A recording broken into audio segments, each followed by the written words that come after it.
In this video, I'm going to go over match 3. So this illustrates one possible usage or application of the match function.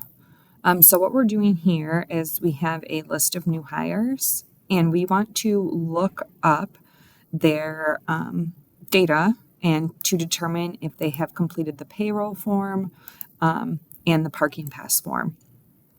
So if you remember, if match finds a lookup value, it will give you a number. If it doesn't find a lookup number, it will give you NA. So you can use the match function to see if a case or an individual is there or not there. So that's what we're going to do.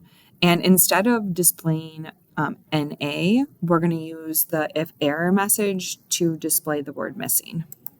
So in the beginning, I recommend writing the function first and then adding the if error message. I find that that's easier. So we're going to do match, and then what we want to do is we want to determine the lookup value. Since we're looking up a individual and we want to make sure that we get the specific individual, the lookup value has to be a unique identifier. So these are our options for a unique identifier. And we're working with the payroll form. So here's the payroll table. So these are our options, ID first or last. So how can we look up the data?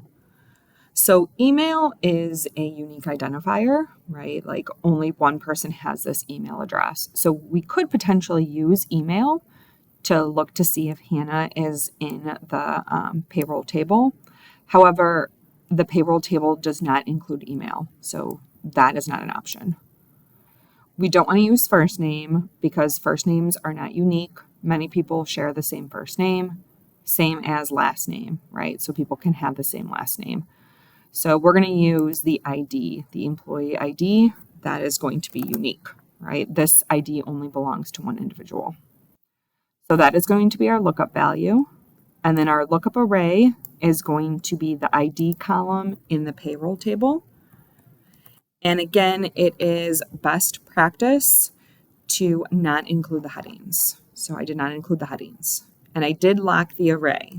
The array is a constant. We don't want it to shift as we copy our function down. We do, however, want the ID to go down. So I'm not going to lock the ID.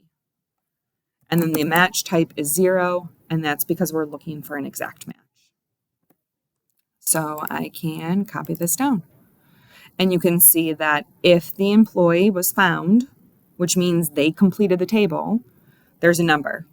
So if there's a number, they completed the payroll form. NA means they did not complete the payroll form.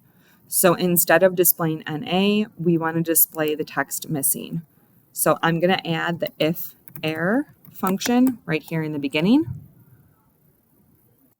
And then at the end, I'm going to do comma, and then I'm going to write missing in quotes. So again, I often like to write the function first, make sure that it's correct, and then I'll add in the if error function.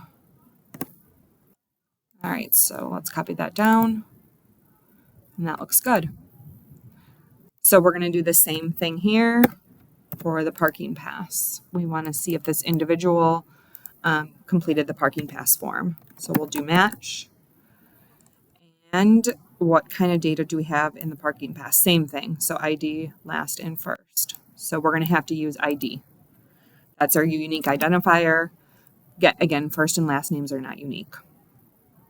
All right, the lookup array is going to be the ID column in the parking pass table, and it needs to be completely locked.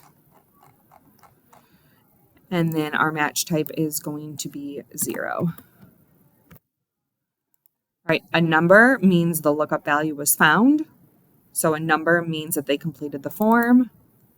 NA means they were not found. They did not complete the form. So again, we want to add in that if error function. That way we can display the text missing instead of displaying NA. And again, we always want to put quotes around text. Copy that down.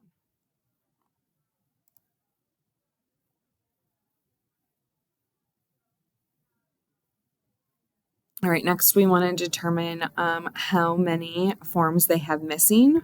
So there's a couple of ways we can do that. I'm going to use the COUNTIFs function.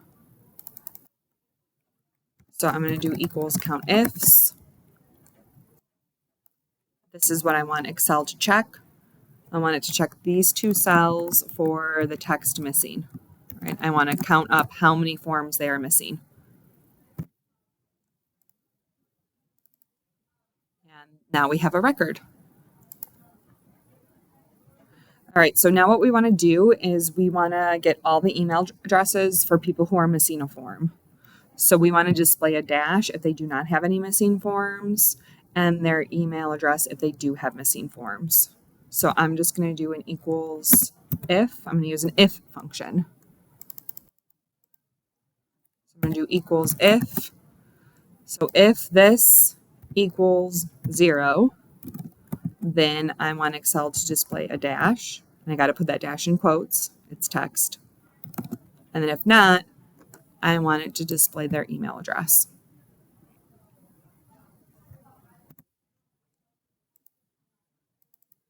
All right, so now what you could do, if this was the real world, you could sort the data and then you would have all the email addresses of everyone who needs a reminder email to submit any missing form. All right, so that is it for match 3.